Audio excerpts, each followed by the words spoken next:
Thutmose is an extremely powerful early game commander, and in this video, I'm going to arm you with all the things you need to know. What are the best talents? What are the best pairings? Does he really have any endgame viability? And more, so stick around in this video for the things you need to know.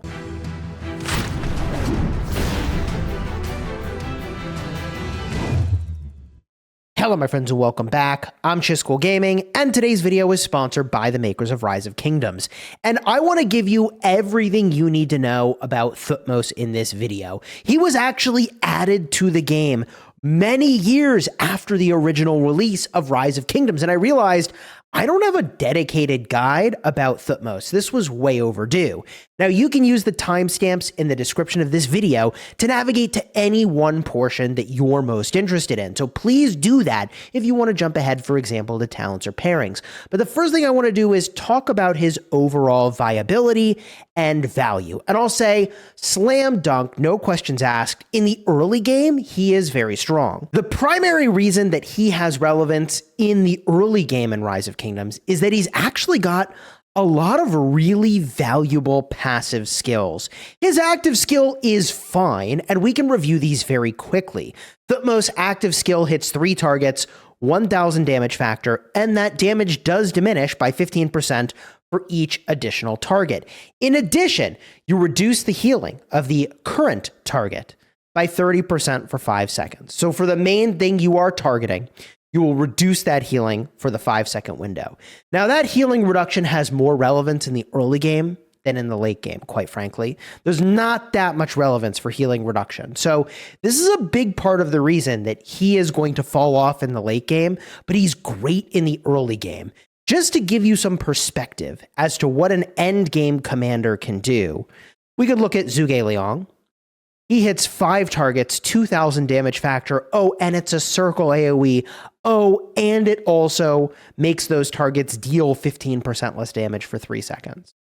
So it's kind of a no-brainer when you compare to skills like that Thutmose is not going to have viability in the end game, although we'll talk more about what is sort of an equalizer there after we finish reviewing his skills. As I mentioned, the passive skills are what carry Thutmose, in my opinion. He's got 15% attack, 10% march speed, and an extra 15% march speed when you're off territory. Now, the way that works is if you right-click anywhere that is not Alliance territory, if you're on PC, or if you're not on PC, you drag and drop to anywhere that is not Alliance territory, then you're outside of Alliance territory, okay? If you click on Alliance territory, then you're going to get a march speed boost for being on territory, if that's what a skill reads. For example, if you go into your alliance, actually you've got alliance technology that's going to give you march speed, rapid march. So pro tip, if you want to go faster, just literally click your territory and you go faster. But I'm really getting sidetracked here to try to give you a lot of value in this video. What you really need to know is that this skill on Thutmose is great, okay? 10% march speed, and when you click outside of territory, you get an extra 15%. So fighting off territory, you have 15% attack, 25% march speed on the skill. Next skill gives you 10% defense, and when you directly target an enemy with something called a basic attack, it has a 10% chance to increase the skill damage the target takes by 15% for 3 seconds. This skill is amazing, especially in the early game. Every single thing that hits that target will do more skill damage. This is a debuff. It's very powerful. It's got an internal cooldown, however, of 8 seconds. So this probably only triggers once every 18 seconds or so. That's some very rough napkin math. Now, in order to do that, this commander's troop needs to be on the map. On the map means that you are outside of your city, so you cannot garrison your city. You cannot garrison anything. You can't be garrisoning a flag to get any of the benefit of this skill. You cannot be in a resource node. None of this skill works if you're in a resource node. If you are physically on the map or if you're in a rally, this skill will apply. From there, next skill. This commander's troop takes 10% less counterattack damage, which is pretty cool. When you directly target an enemy, that enemy will deal counterattack damage to you. Doesn't matter who it is. They always do this. So taking less counterattack is good. And whenever their troop is hit with a basic attack, so someone directly targets you, There's a 10% chance to deal direct damage, 700 factor, back to the attacker. Hey, that's pretty cool. Now, this ability scales up in value based on the number of things hitting you. Granted, you kind of like will die quickly, but if a lot of things are hitting you, this could trigger pretty much on cooldown, like every 8 seconds. Even though it's only a 10% chance, if 10 things are hitting you, like, yeah, pretty much on cooldown, you're going to get this extra 700 damage factor, which is sweet. Finally, we have the expertise skill. This commander's archer units take 5% less damage from enemy infantry. So it's good against infantry, which is why he's good in the early game. And whenever their troop uses an active skill, it gains 30% bonus to normal damage for 3 seconds. So normal damage, as described here, includes damage dealt by basic attacks, and also your counterattacks are elevated. That is very cool. This does have a cooldown of 8 seconds, so it can only trigger once per skill cycle, assuming you have roughly an 8-second skill cycle. And this is powerful. 30% normal makes you very hard to swarm. And you were already pretty difficult to swarm in the early game. So Thutmose is a very, very powerful early game commander. And there is actually an equalizer designed to make him good in the late game. This becomes available to you in KVK Season 3. That building is called the Museum. The Museum has buffs that you can apply. The buff for Thutmose is powerful. I don't have it because I don't use him, and it is over here. We can view this. The base level is going to give you 15% archer attack and 15% archer health. You read that correctly, 30 freaking percent of stats. That is a lot of stats. In addition, when you get the second tier of this, you get a grand total of 25% attack and 20% health. That is a huge freaking boost, okay? 45% of stats in total, and health is very premium in this game. But the problem is, as I described earlier, even though all his passive skills are really good, actually, the active skill damage is too low, and this does not offset it. So in the end game, no one is using or talking about using Thutmose. It just isn't a thing. The power level of the meta commanders is too high. Meta commanders include, in the end game, Zhuge Liang, 2000 damage factor, 5 targets, circle AoE. I talked about this already. Boudica Prime, 2,300 damage factor, single target, and they take 35% more skill damage, and they get a march speed debuff of 30%. You've got Herman Prime. A lot of Prime commanders here, actually. If I can find him. Oh my gosh, I must have scrolled right past him. Here he is.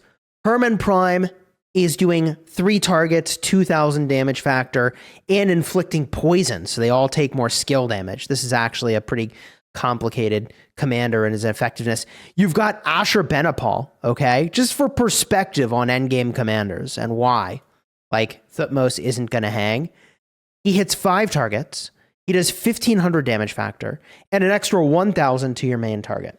So I'm showing you all of this just so you understand, like, right, if I invest in Thutmose in the early game, it is probably because I'm a whale, but that doesn't mean that you can't use him in the early game. Now remember, Thutmose is going to come from gold keys. So you will have an ongoing source of these commander sculptures just from playing the game, and you will open plenty of these keys. I've done many, like 5,000 plus gold key opening sessions, and the reason I strongly dislike spending universal legendary commander sculptures on these gold key commanders is that by the time you max them, they stop being meta anyways, unless you're a big spender. Okay, and if you are a big spender, look, early game, you can do work with a Thutmose in your leading rallies for sure.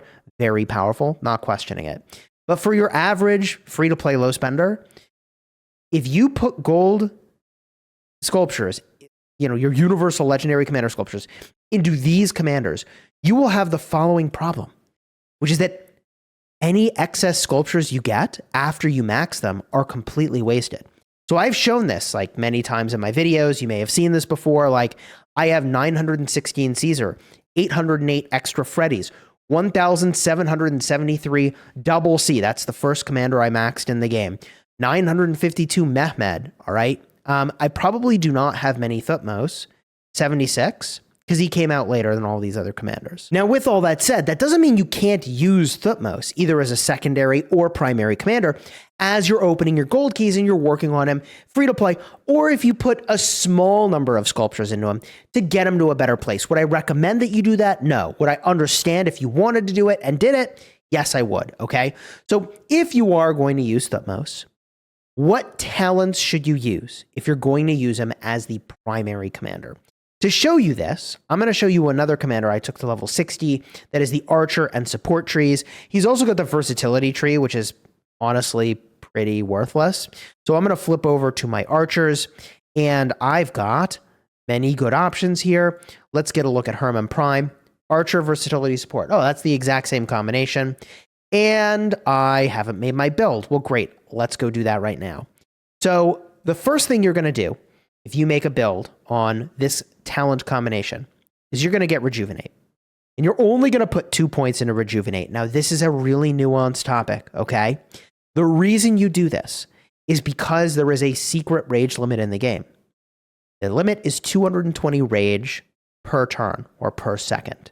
Now, there's a lot of ways you get rage. You get rage from normal attacking. You get rage from being attacked, counterattacking. You get rage from skills, etc. But it's pretty much guaranteed that in standard combat, you will exceed the 220 rage in a single turn if you do 3 points in Rejuvenate. It's very weird that this works this way. This is only true in the support tree, where the Rejuvenate values are more than double what they are in the skill tree. Very weird. But the point is that this is tried, true, and tested. 2 points only in the support tree Rejuvenate. From here, you want to go all the way to the top of the archer tree, and you want to get whistling arrows. Start with the right side of the tree, because this is going to give you some march speed along the way. Then go up the left side of the tree and max this sucker out. From there, I really like skill damage mitigation, and I value that more than many other things. So I would want to go to emergency protection and drop in 3 points, and now you have spent your level 60 points. Bada boom. This is the build. There's really nothing exciting to do in the versatility tree, so you can skip this and should skip this in its entirety. There's nothing here. I know of no reason to put a commander into the versatility tree. Anytime you would do that, you almost certainly should just do something else instead. Like if you wanted peacekeeping, just use a peacekeeping commander as the primary, make them the secondary. If you want a gathering, bro, they shouldn't be involved in gathering. Stop it. There are plenty of gathering commanders. They're better. Just use them. All right. So this is the build, the one and only. So from here, we can actually talk about pairings. And for Thutmose, you have some really cool early game pairings.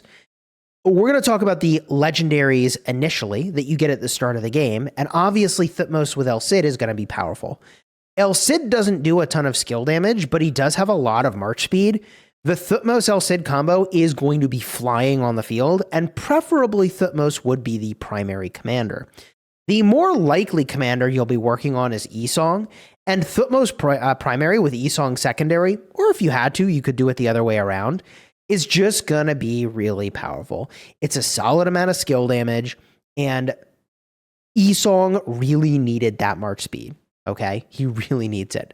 Along those lines, Thutmose can be paired, because he's got a lot of march speed, with a commander like Herman Prime. He could be paired with Kusunoki. Technically, you could even pair with Imhotep, because Imhotep doesn't actually care about skill damage like Esong does. So if we look at his kit here, this is going to be doing some solid debuffing. And this is cool, good stats, right? Whenever he's hit with a basic attack, yeah, I mean, he does some cool stuff, all right? But I feel like in a perfect world, even if you have a low number of skills on El Cid, like 5, 3, 1, 1, your legendary commanders are going to exceed what your epic commanders can do, all right? Now, once you get to KVK Season 2, you'll open up some other archer combos, like, for example, Tommy. Tommy is a powerful commander that you could pair there. I probably wouldn't do anything with Edward of Woodstock. His rage cycle is too low. If you are going to use Edward, he should be the primary commander. But for the most part, I would tend to stay away from him. And there are some universal commanders that I would generally stay away from. These are typically leadership commanders. So, for example, technically you could pair with Barca or Mehmed. Technically you could do that. You could do Skippy. Theoretically, like you could do Joan, okay? The epic Joan. You could do Caesar. These are, heck, you could do Freddy. For the most part, those combos don't really excite me.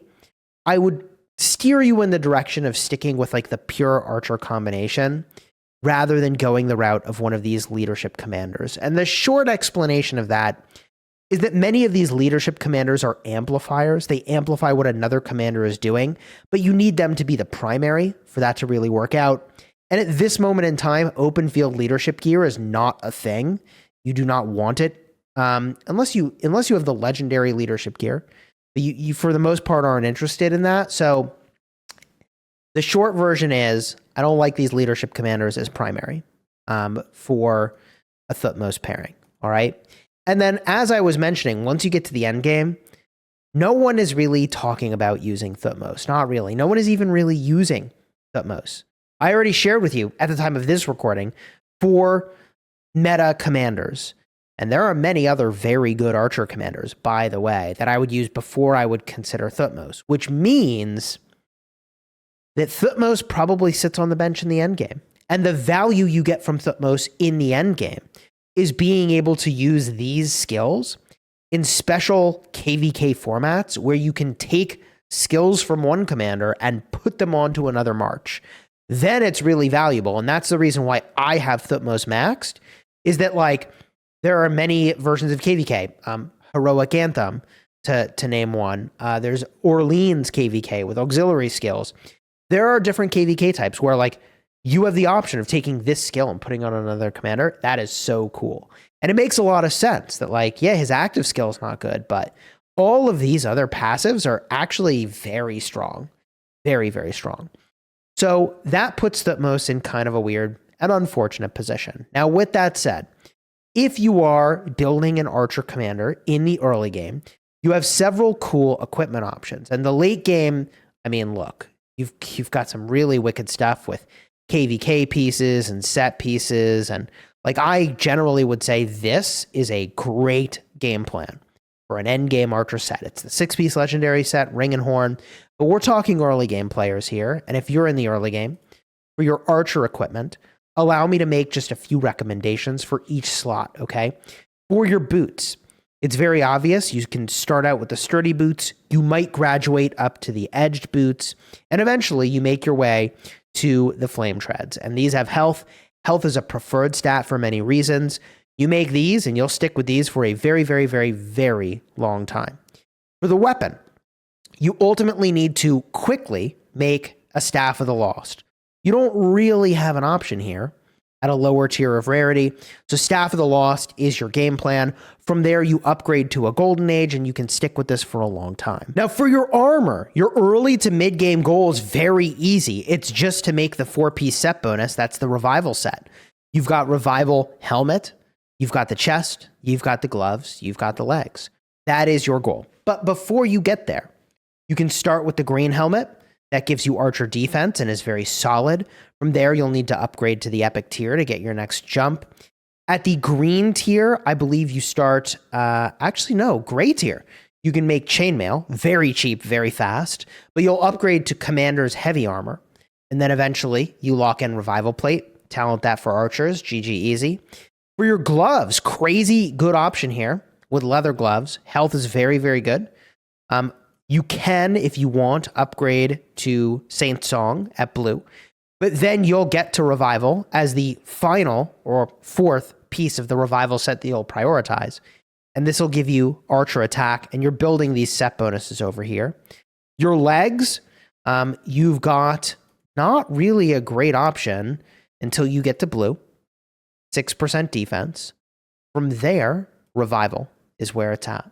Okay? You're building toward the 4-piece set. Don't even bother with the Fanatics. There's no reason to make Fanatics Tacits. You just want to make Revival set. Easy choices here. Easy choices. As far as accessories go, like these are very material intensive. Getting the extra march speed is a great place to start. From there, both choices here are going to be good, making it so that you take less counterattack or a silent trial, reducing enemy rage.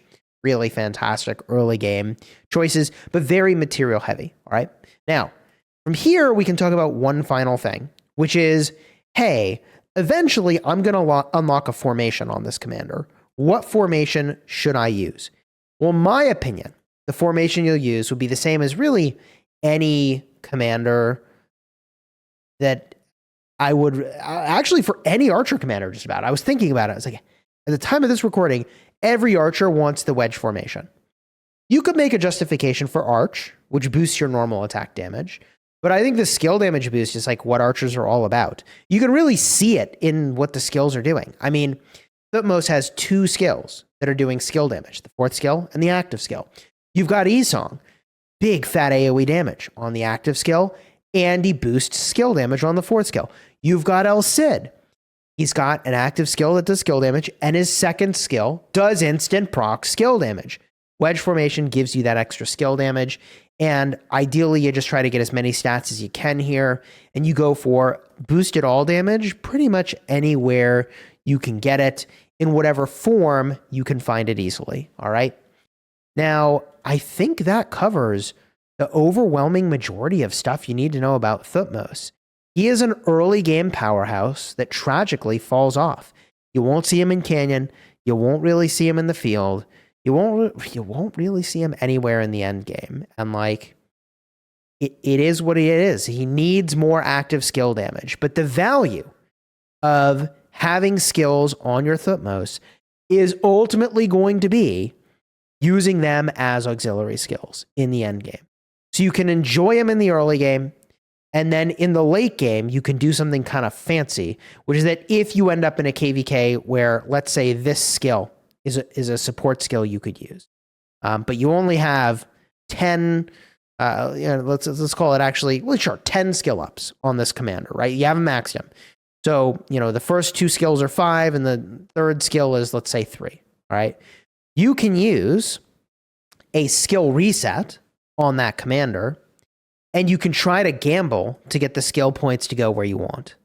So that's sort of the cool thing about, like, if you have some extra skill ups or you put some sculptures into them in the early game, you will get value from these skills. And for a long time, you won't max a gold key commander from just opening gold keys. Like, yeah, some people joke that they're like 5 years in and they still haven't maxed their gold key commanders. And to them, I would say, and you don't need them, do you? You really don't for the most part. But the auxiliary skills are kind of cool. So you'll get skill resets from all kinds of events in the end game. They are a little bit rare, but that is a way you can go in. Then, even if one KVK it's the 3rd skill and the next KVK it's the 4th skill, you can reset, and you don't need to max the first skill like you normally would, right? Like normally when you're using a commander in the field, you have to max the first skill. Always. That's like always the priority. Then you max other skills. But if you're just using them for the auxiliary in the end game, like you can scratch this one, right? You can get rid of it. Like I've even probably got an example of this. Soliman is not set up this way now, but at one point in time, like the first skill was at 1, and I had like 5 points over here and a couple points other places. If you're looking for more information about end game archers, as of the time of this recording, I'll have 2 cards in the end screen for meta archer combos and also just the overall meta in the game. And I think that'll give a lot of perspective on like, hey, how will I feel about this commander down the road if I put sculptures in now? If you enjoyed the vid, throw a like on here, and again, consider smashing that subscribe button. Until next time, you have fun smashing the kingdom.